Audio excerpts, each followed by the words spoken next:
तकलीफ तब होती है जब लोग जिंदा रहें और रिश्ते मर जाएं। ज़्यादा बोल कर अपने अल्फाज ज़ाया ना कर, खामोश रह और देख तुझे समझता कौन है। ज़रूरी नहीं कि सिर्फ कहने ही चमके, हया की चादर भी चार चांद लगा देती है।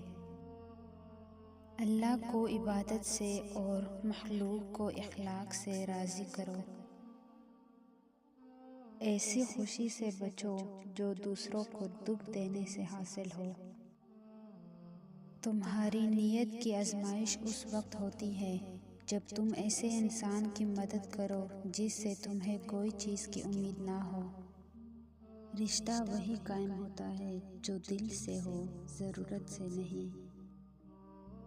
दूसरों की मदद करने के लिए ज़रूरी नहीं आप ताकतवर या अमीर हो, कभी कभी बस रहम दिल होना ही काफ़ी है। सच कहा है किसी ने, इल्म ऐसी चीज़ है जो देने से घट नहीं बल्कि बढ़ जाती है।